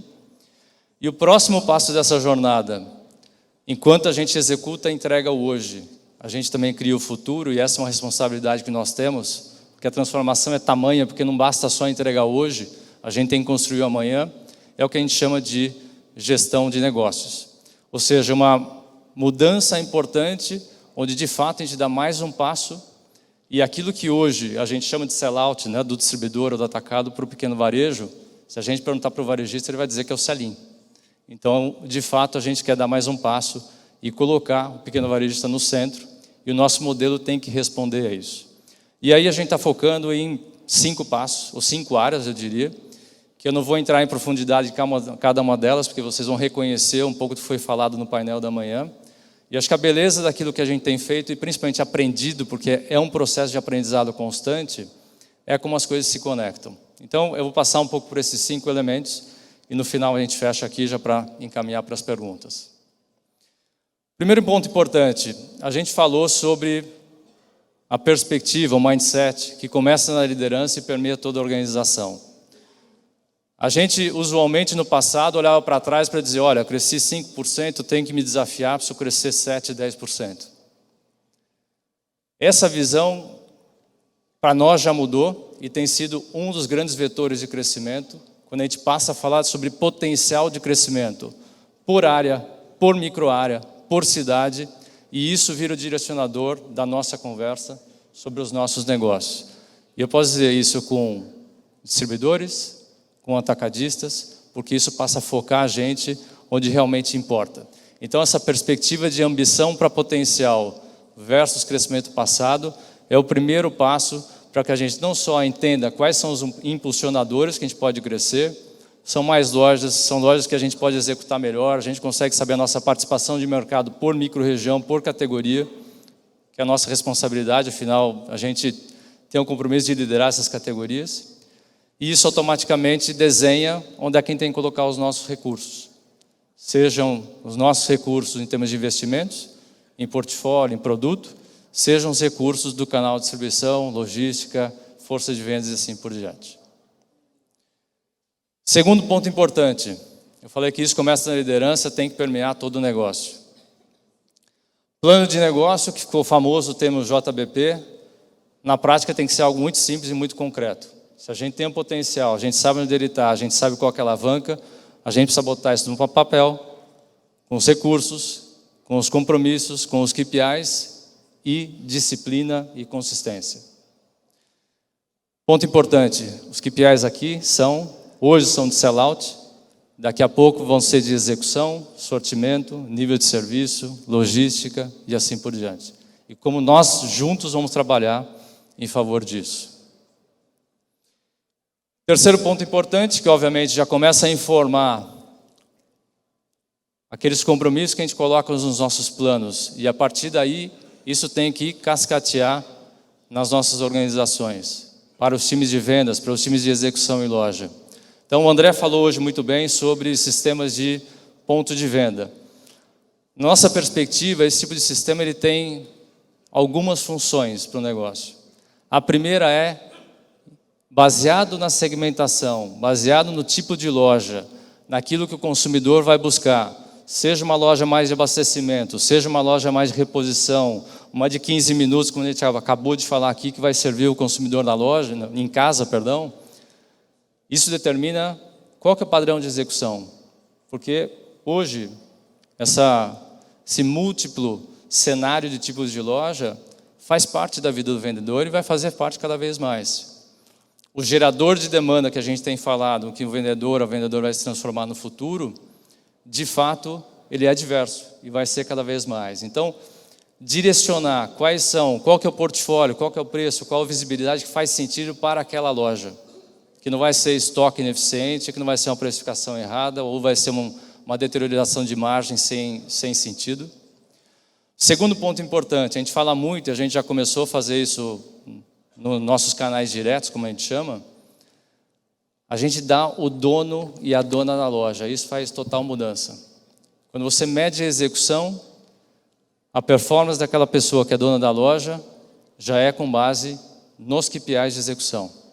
E aí você cria uma capacidade de incentivar performance, reconhecer performance, que cria um círculo virtuoso para o negócio. Então, o sistema, na verdade, ele habilita uma capacidade, um protagonismo cada vez maior em toda a organização. Habilita o nosso plano de cliente, o acompanhamento do nosso plano de negócio, como eu falei. E último ponto, mas muito importante.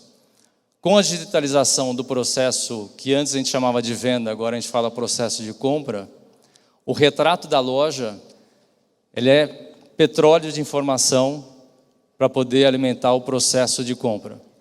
Se o sortimento que hoje tem na loja poderia ter, informa o algoritmo de pedido. O tamanho da participação de espaço que você tem e deveria ter, te informa também o nível, a quantidade que você deveria ter. Então, isso não pode ser só uma ferramenta para dizer, estou melhor na execução, super importante. mas tem que retroalimentar um círculo de abastecimento desse pequeno varejo.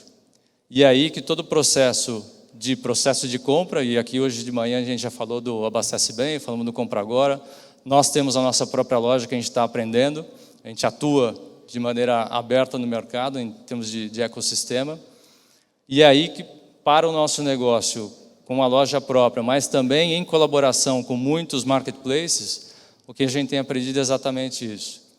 O mix, se bem enriquecido com informação, não só da transação para o varejista, mas também da informação da execução na loja, ele tem uma capacidade de crescer 20%, 30%, a gente está experimentando até agora 20%, mas já tem número de 30%, 40%, dependendo do tipo de loja. A gente tira do vendedor o processo transacional do pedido e foca na geração de demanda, o que é muito importante porque a gente passa a ter um desenvolvedor que está vendo não só o negócio de hoje, mas uma inovação que a gente leva para o mercado que deveria ser incremental. Muitas vezes no processo antigo a gente ficava no meio do caminho, porque antes ele atuava mais no abridor de pedido e a inovação ficava por último. Hoje não, você abre espaço mental, você abre espaço no tempo, que é um tempo reduzido, onde ele possa influenciar a loja. Otimização logística, já foi falado aqui. A gente tem uma estrada enorme, que obviamente não é simples, mas de hoje uma dor que é atual para todo mundo, o custo está aí, e a gente sim tem que incentivar a otimização logística. Um pedido otimizado também ajuda nesse sentido. Como é que a gente complementa com produtos de alto valor agregado para diluir o custo que, obviamente, ele está aumentando, mas para aquela entrega ele é fixo. E, por último, como é que juntos a gente atua para melhorar o nível de satisfação dos clientes, porque a partir daí a fidelização ela acontece muito maior e os resultados são melhores para toda a cadeia. Bom, por fim, e aqui fechando, um processo muito importante que hoje tem sido um desafio grande, mas graças ao trabalho que a gente tem feito nos últimos anos, tem sido possível a gente gerenciar juntos, é o que a gente chama do processo de abastecimento, que é assim o que a gente chamava no Selim no passado, que hoje, na verdade, é o abastecimento que a gente faz da indústria para o canal de distribuição, onde aí o importante é que a gente esteja sincronizando a cadeia. Hoje, matéria-prima é um desafio, frete é um desafio, e se não fosse essa sincronização, diria a vocês que as dificuldades que a gente encontra em termos de ruptura seriam bem maiores. Só para dar alguma noção aqui, a gente há 3 anos atrás tinha o dobro de estoque que nós temos hoje na cadeia e o dobro da ruptura. Isso afetava não só a ruptura, e afetava o fluxo de caixa de todos nós.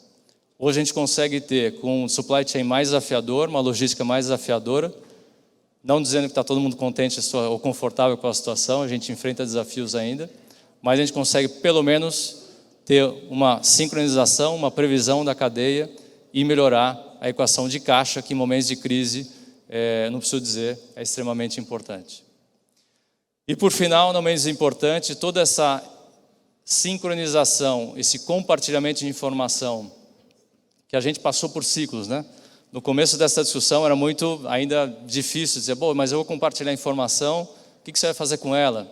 Um pouco do que, receio do que a indústria poderia fazer, e o que eu posso dizer a vocês hoje é que o compartilhamento de informação não só ajuda na parte operacional do supply chain, mas também ajuda muito no modelo de gestão entre canais. O mercado, há anos atrás e hoje, continua tendo muito espaço. O fato de a gente saber claramente qual é a nossa estratégia, direcionar no plano de negócios, depois conseguir acompanhar juntos, tem sido um divisor de águas para que a gente não mais discuta a guerra de preço no mercado, mas sim discuta como é que a gente pode vender mais. Seja executando melhor, seja a gente tendo uma logística mais eficiente, e é isso que vai, trabalhando juntos, vai fazer com que a gente tenha crescimento sustentável. Bom, por fim, acho que é só um rápido resumo aqui. O mercado vai continuar em transformação, muito volátil. A gente vê que o papel dos agentes na cadeia, incluindo a indústria, vai continuar mudando, mas com um propósito muito claro. Que a gente consiga, dentro de todos os desafios que virão, focar no pequeno varejo, focar em melhorar a nossa qualidade de serviço e execução, e com isso a tecnologia e os processos vão estar a serviço de um crescimento sustentável e sadio para os nossos negócios. Então, muito obrigado não só pelo tempo e a oportunidade aqui, mas aproveitando para agradecer aos inúmeros parceiros e parceiras que estão aqui pelo trabalho e pelos resultados desses últimos, em especial, 2 anos. Muito obrigado.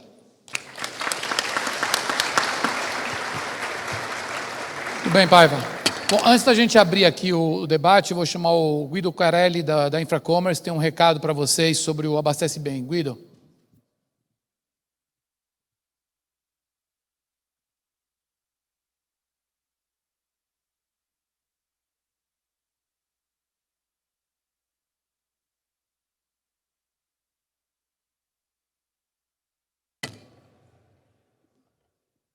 Boa tarde. Opa. Aqui. Obrigado. Boa tarde a todos. Prazer estar aqui. Eu sou o Guido Carelli, vice-presidente de B2B da Infracommerce. Primeiramente, parabéns a todos, que foi excelente tudo que foi exposto aqui, muitos aprendizados. Como vocês sabem, a Infracommerce é o parceiro de tecnologia do Abastece Bem, o projeto de marketplace da BAD. E hoje eu tenho a honra de trazer para vocês aqui um pouco do status e do momento do Abastece Bem, para vocês também se informarem. E, obviamente, tem muito mais detalhe aqui no stand aqui fora, com a Marina, para vocês conhecerem, tá? Mas, como todos sabem, em novembro, a gente fez o lançamento da plataforma, tá? Um lançamento bastante acelerado aí. E de lá para cá, a gente vem colhendo com tantos sellers, com as indústrias, bastante informação e refinando um pouco da estratégia de lançamento, tá? Então, a gente vem entendendo as dores, por exemplo, com os sellers, as dores de integração, as dores de cadastro, as dores de planejamento de comercial para isso, e vem endereçando isso, então, com novos parceiros de integração, com novas soluções de integração, uma parceria com a GS1 para simplificar o processo de cadastro, então, atendendo um pouco essas necessidades, entendendo com as indústrias como eles podem participar, quais são os programas de incentivos que eles podem trazer, então, como esse processo pode fluir entre sellers e indústrias, e, obviamente, preparando para o varejo, que é o mais importante, e o centro do marketplace, a melhor solução, tá? Então, recentemente a gente vem pensando que como dar o maior valor a este varejo. O importante, obviamente, dar um portfólio, uma capilaridade importante para isso, tá? Então, por isso, recentemente a gente decidiu dar um foco muito grande na região de São Paulo, usando os sellers de São Paulo, tá? Já estamos aí até o final de julho, devemos ter 8 grandes sellers integrados, que processam mais ou menos 6 bi de reais anuais, tá? Então, vamos dar aí um foco na região de São Paulo para dar para eles um portfólio bastante completo, uma possibilidade de compra bem interessante, um valor bem interessante, colher esses aprendizados para continuar a expansão aos próximos estados, às próximas regiões, tá? Então, a gente está num momento de aceleração agora, e contamos com a ajuda de todos vocês. Obviamente, por favor, nos visitem aí no stand para conhecer mais sobre todo o momento e como participar. E é isso. Muito obrigado a todos. Contamos aí com vocês e esperem muito mais. Obrigado. Valeu, Guido. Bom, vamos lá. Estou me apertando aqui com o tempo, viu, Léo? Vai tranquilo. Eu vou tentar ir direto ao ponto e mesclar aqui algumas coisas que chegaram. Então, primeiro vieram duas demandas aqui, se a minha apresentação estaria disponível. Estará, tá, gente? Então, já está com o pessoal da BAD, eles vão subir aí na plataforma para vocês. Leonardo, eu vou começar com você, porque a gente está falando aqui muito, né, o quanto a tecnologia pode efetivamente ser uma alavanca de produtividade e um apoio importante para a transformação, né? A transformação não é feita pela tecnologia, é feita pelas pessoas, mas a tecnologia cumpre um papel estratégico importante. Como é que você está vendo isso no seu negócio e nos negócios do setor? Você vê efetivamente um movimento de investimento estruturante, de olhar isso, né, profundamente, de começar pelo encanamento, que não é o que dá mais prazer, mas é necessário, e de começar a colocar cliente, de fato, no centro do negócio? Bom, a mensagem que, em primeiro lugar, a gente procura passar aqui é basicamente essa, né? Que a mudança está no mindset, está nos hábitos, está no comportamento dos empresários. E eles têm que, de uma certa forma, ter esse entendimento para que depois ele possa estar usando dessas ferramentas de tecnologia, como bem dito aqui, que são ferramentas, né, que podem fazer com que o seu negócio se alavanque aí ao longo do tempo. Mas me faz lembrar também um primeiro momento em que a gente, já falei isso, eu não sei se foi numa convenção, em que a gente, quando adotou ou compra a Unilever, né, e a gente estava todo satisfeito numa convenção da Unilever, a gente foi até case e eles estavam mencionando o trabalho que a gente estava executando e a gente estava todo feliz, né, e eu falei, pô, que legal, tal, estamos indo. Ele falou, bom, não basta, você tem que se modernizar também, não apenas adote a nossa ferramenta, mas também procure fazer a sua ferramenta. Aquilo, na ocasião, para mim foi um choque, tem uns 5 anos isso aí, a gente era totalmente físico, né? Analógico, né? Analógico, total, né? Isso fez com que a empresa, né, e nós fôssemos provocados, e eu vejo que isso facilitou muito o entendimento que a gente tem hoje, de saber adotar a ferramenta como meio e não como fim, e fazer com que a gente, né, cada vez mais perceba esses pontos de contato que a gente tem com o cliente aí para efeito de tirar o atrito, tirar a fricção. Tenho certeza que tem muita coisa ainda para a gente fazer, mas eu faço uma brincadeira lá com a turma da gerência nossa também, que perfeição a gente nunca cobra, mas melhoria contínua a gente cobra sempre. É isso aí, muito bom. Ana, tem 2 perguntas aqui para você. Uma é se os códigos 2D terão alguma integração para agilizar o cadastro de produtos no PDV, ou se isso vai ficar no ERP. Sempre quando a gente fala de cadastro, a gente precisa falar de chaves, né? Então, dentro do código 2D também tem o código do produto, que é a chave para acessar a informação num cadastro. E para quem veio na convenção anterior, eu falei do Cadastro Nacional de Produtos, que é um cadastro que a GS1 mantém. Então, dentro do código 2D tem o código produto, com esse código se acessa um banco de dados e que tem informação. O que a gente normalmente tem no código 2D ou é a chave para buscar essa informação, ou informação variável. Informação fixa, que são informações de cadastro, elas são acessíveis, disponíveis, né, através do código que está no 2D. Então, o 2D pode ser o elo entre o físico para buscar a informação no cadastro. Ok, essa primeira foi do Augusto Macedo, da Distrimed. Tem uma outra para você, que é do Ricardo Souza, da GV, que ele pergunta se existe diferença entre o QR Code usado no mercado em relação ao QR Code da GS1. A tecnologia de captura de dados é a mesma, né? Então, a impressão é a mesma. A diferença é como organizar a informação lá dentro, né? Então, a gente lê um código, um QR Code, você tem uma URL, um endereço da página da empresa, que poderia ser construída de qualquer maneira. Se for construída de qualquer maneira, não é capturado de forma automática, porque eu não consigo tirar a informação. Então, o que a gente está falando é, organize a informação da sua URL, né, seu endereço de web, de uma maneira padronizada para que todas as capturas sejam entendidas para tirar a informação padrão. Então, sendo direta, né? O código de barras é o mesmo, mas a organização é diferente, é padronizada. Por isso que quando eu apresentei aquelas empresas, que são as empresas que hoje já organizaram a informação nessa URL de forma padronizada e que pode ser capturada. Muito bom. Eloy, tem uma pergunta aqui para você, que se as soluções que você apresentou para o futuro resolvem os problemas enfrentados pelos distribuidores que usam o Wintor no presente. Pelo consumidor? Por quê? Os distribuidores que usam o Wintor no presente. Sem dúvida. Eu acho que, na verdade, essas soluções, é isso que a gente falou, tem todo o desafio da gente trabalhar como uma plataforma, né? Então, o Wintor, que é a solução, uma das soluções que a gente mais tem uso aqui na cadeia atacadista distribuidora, todas essas soluções, ou elas estão parte do Wintor, ou elas são extensões que se conectam ao Wintor. A intenção é exatamente essa, é pensar numa arquitetura diferente. A gente tem trabalhado muito para renovar a arquitetura do Wintor, para permitir que ele expanda rapidamente dentro dele mesmo, ou jogando limpo com conexões externas, com novas integrações, com novas soluções da TOTS, para poder permitir exatamente isso, esse tipo de evolução mais rápida dos nossos clientes. E nativo em cloud? E a gente está indo cada vez mais nativo em cloud. A gente agora tem o Intor Cloud, por exemplo, exatamente para poder permitir que os nossos clientes saiam dos seus ambientes on-premise e vão para a cloud. Então, a gente está toda numa jornada de ajudar os nossos clientes a se transformar digitalmente, indo para a cloud e transformando os seus ambientes com componentização. Na verdade, gente, só para complementar e ajudar aqui no entendimento, as empresas de software não vão consertar as dores dos sistemas do presente, eles vão empurrar os clientes para os sistemas do futuro. Então, um pouco do que o Eloy estava falando.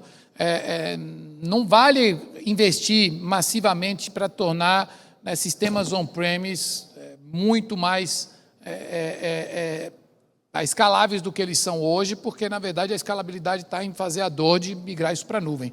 Dói no começo, depois a empresa muda estruturalmente. Então, a grande agenda não é a de aperfeiçoamento dos sistemas on-premise que rodam hoje, mas a grande agenda é de como é que eu vou preparar a companhia para fazer a migração para a nuvem gradualmente, né, tem que ser fatiada, é muito complexo, mas vai tornar a empresa infinitamente mais leve e mais ágil. Serrentino, se me permite, se você pega, por exemplo, cenários que a gente viveu recentemente, de às vezes ter que fazer expansões de 20%, 30%, no volume de venda de uma hora para outra, aí você tem que tomar uma decisão, às vezes, de falar, poxa, eu vou gastar em um novo servidor ou eu vou investir no crescimento da minha operação, fazer um CD maior, etc. e tal. Quando você está num ambiente de nuvem, está num ambiente de cloud, esse não é mais um problema que você tem que se preocupar. E a ideia é você tirar isso da tua agenda mesmo e falar, eu vou me preocupar em crescer. Você só abre a torneira e fecha a torneira. Abre a torneira e deixa fluir. É isso. É isso aí. Bom, tem uma pergunta aqui do André Pimenta que eu vou endereçar para o Paiva. Ele fala, todo o movimento de transformação digital, principalmente liderado pelas grandes indústrias, nos levará à redução do papel do canal indireto para um papel apenas de operadores logísticos, perdendo cada vez mais o papel de vendas? O que você acha, Paiva? Bom, acho que depende muito da ótica pela qual você vê isso. Na nossa visão, onde para nós é muito importante a qualidade do serviço no ponto de venda, a gente ressignifica o papel da venda. Então, aquilo que eu comentei que hoje, quando a gente fala da transação entre um distribuidor atacado para o pequeno varejo, é o que a gente chamava antes do sell-in da indústria para o atacadista ou distribuidor. Então, na minha visão, ou na nossa visão, a gente está automatizando um processo que era muito manual para poder ressignificar o papel do vendedor ou do agente comercial naquela loja, para criar demanda, para melhorar serviço, ou também posso falar de uma loja que pode ser até um pouco maior. A qualidade de um serviço numa loja de 1 a 4, mesmo 5 a 9, às vezes você tem um promotor de vendas que ajuda a prestar um melhor serviço. E por que isso é importante? Porque, pelo menos nas nossas categorias, a diferença de uma loja mal executada para uma bem executada chega a ser 40%, 50%, 60% de aumento nas vendas. Então, só colocar como papel logístico, na minha visão, é muito insuficiente, perto daquilo que juntos a gente tem que fazer para poder desenvolver o pequeno varejo. Agora, os papéis vão mudando, vão evoluindo, e nem o distribuidor atacado perde seu papel, ele evolui, e tampouco o vendedor, que acho que já virou até uma discussão até antiga, né, que a gente vem tendo, que o vendedor perde o papel. Ao contrário, a gente tem que profissionalizar, ele tem que entender mais do cliente, do shopper, da categoria, para justamente poder alavancar os negócios. Então, essa é a visão. Muito bom. Só para complementar, porque eu concordo integralmente com o que o Paiva falou, eu responderia essa pergunta invertendo ela, porque eu diria o seguinte, o distribuidor que se enxergar como mero operador logístico, esse sim vai morrer. Eu acho que vai ter eu vejo um futuro muito próspero para a distribuição. Um país continental complexo e fragmentado como é o brasileiro, não há como, mesmo com o processo de aceleração e transformação digital, se chegar com qualidade e boa execução em tantos lugares como são necessários para você ter distribuição massificada no Brasil. Então, mas a questão é muito do que o Paiva estava falando. O grande desafio não é só movimentar mercadoria e fazer chegar produto a muitos lugares. O desafio é melhorar a qualidade da execução, o serviço e o que chega para o cliente final. Então, isso depende de serviços. E serviços fragmentados, capilares e que cheguem em todos os pontos de um país complexo e gigante como o brasileiro demandam uma capacidade de execução descentralizada muito grande. Então, o ponto todo é como é que a cadeia inteira vai sair de uma agenda que ainda é uma agenda transacional, ainda é uma agenda eminentemente comercial, ainda é uma agenda onde a pauta está muito ligada à negociação de volume, preço, desconto, bônus, para uma negociação que vai ter que pular uma etapa, né? Porque a chamada colaboração varejo, indústria e distribuição, ela é uma pauta já que há décadas vem amadurecendo muito lentamente. A gente vai ter que pular para uma pauta de cadê o cliente nisso tudo, né? Então nós vamos ter que pular uma pauta, tem que pular um elo e dizer o seguinte: tá, cadê os dados do consumidor final e como é que eles vão puxar toda essa cadeia para que ela seja o mais fluida possível, gere valor na ponta, porque é ganhando o cliente na ponta que toda a cadeia vem a reboque e garante a prosperidade dela. Então, eu sou muito otimista, mesmo nessa agenda de transformação, com o futuro do setor e com o futuro da distribuição, com um papel relevante, estratégico, ativo, mas que vai ter que transformar e evoluir o seu papel. Então, como me pediram aqui para... Eu vou jogar a última para você, Léo, porque eu acho que cabe também o seu ponto de vista sobre isso, né? Como é que você vê, dentro dessa provocação, a indústria vai transformar o distribuidor num mero operador logístico, ou é o distribuidor que tem que ter uma postura proativa para ele não se tornar um mero operador logístico? Não, ele tem que basicamente ter uma postura proativa e vai consistir, primeiro, basicamente na negociação comercial, sim, mas não meramente transacional, e vai de competências também, tanto na área logística quanto na área de crédito, área de tratativa, crédito e cadastro, aprovação, movimentação financeira. Eu acho que o nosso ecossistema é um ecossistema complexo o suficiente para que hajam diversas oportunidades de negócio além da compra e venda. E o país, queira ou não queira, ele é continental e dialético, né? Você pega a realidade do Acre, a realidade do Amapá, a realidade do Rio Grande do Sul, sendo bem extremista, mas se você pegar de estados vizinhos, você tem características, modais de transporte extremamente diferentes, distintos, e que a gente tem que levar isso em consideração, colocar tudo dentro de uma ciência para que a gente possa executar isso da forma correta. Alberto, se me permite complementar, Ana, aqui com relação à pergunta que foi feita ao QR Code, eu acho que pairou uma dúvida de por que deixar o QR Code e usar o código da GS1, né? Muitos aqui já devem saber, mas a GS1 é uma organização que está em mais de 140 países, está certo, Ana Paula? Me corrige qualquer detalhe aqui, mas eu acho interessante falar. E a ABAD, junto com outras entidades, a Abras também, foi uma entusiasta na trazida da GS1. Hoje ela é muito bem gerida, o João Carlos Oliveira está aqui, a Virgínia também, sempre muito parceiros nossos. E queira ou não queira, a GS1 hoje é um ecossistema que consiste em mais de 60 mil associados, né? Existe uma recorrência em cima dos códigos, dos padrões e de toda a ciência que ela implementa nesse tipo de informação, que faz com que a gente acredita, e a gente entusiasta dessa ideia também, seja fácil fazer uma conversão do código de barra para o código bidimensional aí, que vocês estão fazendo essa transição, tá certo, Ana? Eu esqueci de algum detalhe, não? Então tá jóia. E padrões, obrigado. Eu estou totalmente de acordo, e volto na comparação com o que aconteceu com o Pix. A gente é sempre muito severo e crítico com a burocracia brasileira e, às vezes, a miopia nas políticas públicas. Mas vou falar para vocês que a condução da implantação do Pix por parte do Banco Central Brasileiro foi brilhante. Brilhante. Porque primeiro, eles barraram o Facebook de implantar o WhatsApp Pay antes do Pix. Se ele tivesse entrado, ele tinha dominado o mercado, tinha virado padrão, pela base que tinha, né? Eles tentaram criar algo agnóstico, neutro, e que pudesse se tornar um padrão de mercado democrático e organizado e regulado. Eles aprenderam com tudo o que aconteceu na China e viram o que tem de bom na digitalização e na desintermediação da cadeia de pagamentos, créditos, serviços financeiros, mas que não pode virar um monopólio ou oligopólio por parte de algumas empresas, porque isso é fator estruturante da competitividade sistêmica.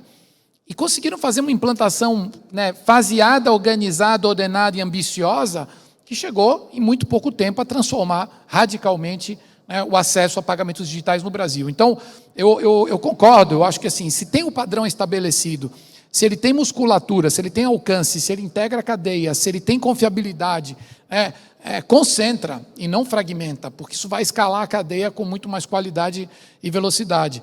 E acho que, em cima daquilo que você falava, eu também volto no ponto, acho que é muito por aí. E a grande mudança que vai fazer com que tudo isso possa se tornar mais fluido é a mudança cultural. E ela só vai acontecer se ela vier da liderança para baixo. É na conscientização da liderança, como você falou, né? Quando caiu a nossa ficha, a gente começou um processo de forçar de cima para baixo a transformação e nós mudamos a empresa, né? E É criar o hábito dessa discussão mesmo. é isso aí. Depois vem naturalmente, né?